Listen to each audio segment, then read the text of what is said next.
Welcome back to the channel, dear friends. I'm deeply grateful you're here once again. Whether you've been following this journey for some time or have just arrived today, this space is about more than knowledge. It's about awakening, about turning ancient wisdom into living truth, about walking together, not toward some distant heaven, but back into the heart of what we've always been. And today's exploration is one of the deepest we've ever shared. Let me ask you something, and don't answer too quick.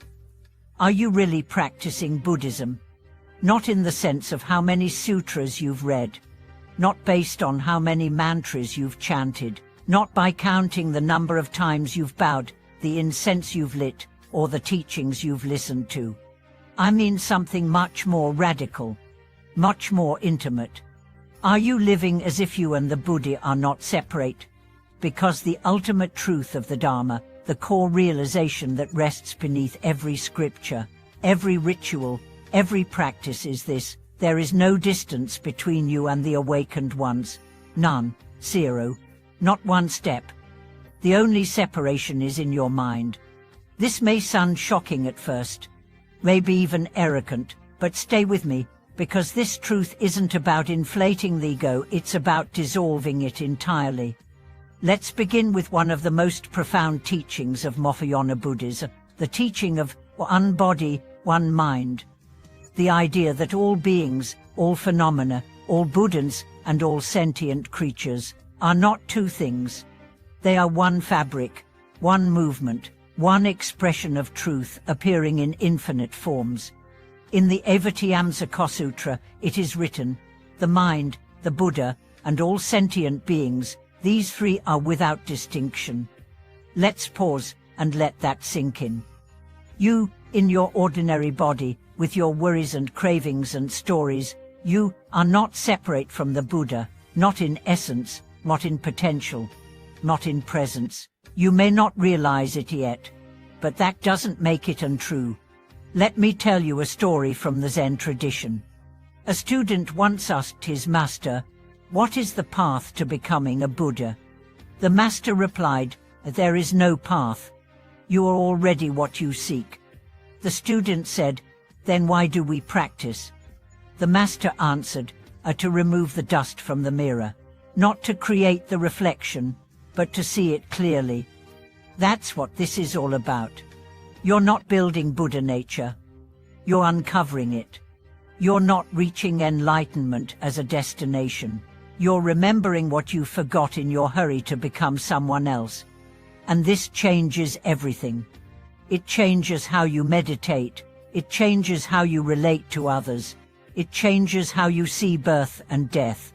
Because when you start to live from this awareness, not as a philosophy, but as a felt reality, then everything becomes practice. Every breath becomes prayer. Every interaction becomes a teaching. Every failure becomes a doorway. Let's talk more deeply about this oneness. In everyday life, we are taught to identify with separateness. You are you, I am me, that is that, this is this.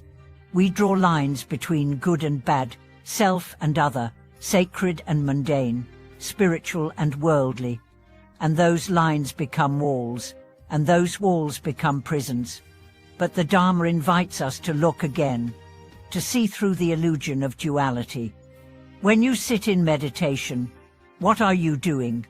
If you're truly practicing, you're not trying to control the mind. You're not trying to force silence. You're not even trying to have a spiritual experience.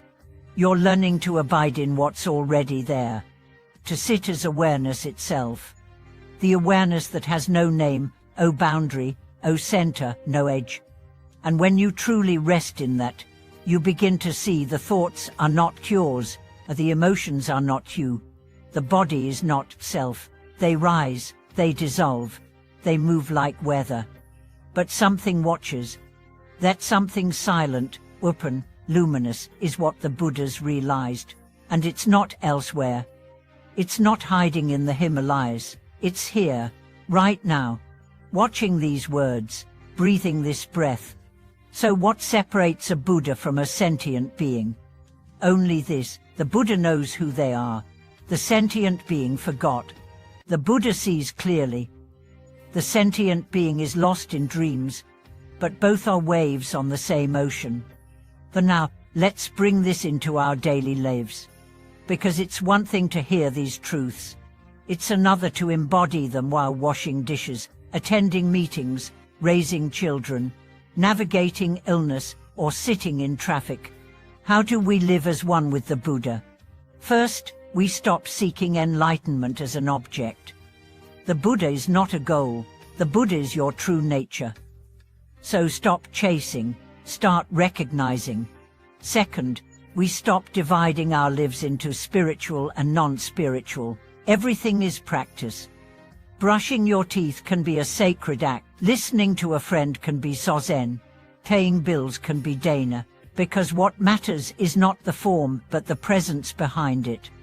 Third, we learn to meet every moment as it is, without resistance, without embellishment, without escape. That's what the Buddha did under the Bodhi tree. He didn't fight Mara. He didn't run. He sat. He opened. He said, "I see you." And in that fearless seeing, awakening bloomed. You can do the same. Right here, right now. Even in your worst moments. Let me tell you another story. A woman was dying in a hospital bed. She had never practiced Buddhism, but in her final days, a nurse played recordings of the Sat Sutra beside her bed. One evening, the nurse walked in and found the woman smiling. She said, "I don't know what those words mean, but I feel something." The nurse asked, "What do you feel?" She said, "Peace. Like something inside me opened. Like I'm not afraid anymore." That's the Buddha. Not as a doctrine, but as a direct, living experience. You don't need to understand everything. You just need to trust the truth inside you. So here's the question. Are you ready to stop pretending that awakening is far away? Are you ready to live as if the Buddha walks with you, not beside you, but as you? Because when you do, everything changes. You stop trying to get rid of your problems. You meet them with clarity. You stop seeking validation. You rest in truth. You stop fearing death. You see it as a return. This is not mystical. It's not magical. It's utterly natural. It's who you are. So what keeps us from realizing this? Habits, thoughts, beliefs, stories. But the good news is, none of them are permanent. None of them define you. They are clouds passing through the sky, and you are the sky itself. So let today be a turning point. Not a dramatic one, not a forced one, but a quiet shift, a remembrance. Start speaking to yourself with reverence. Start walking with awareness. Start looking at others as if they too are Buddhas in disguise, because they are. And when you fall back into forgetting, don't punish yourself. Just smile. Come home again.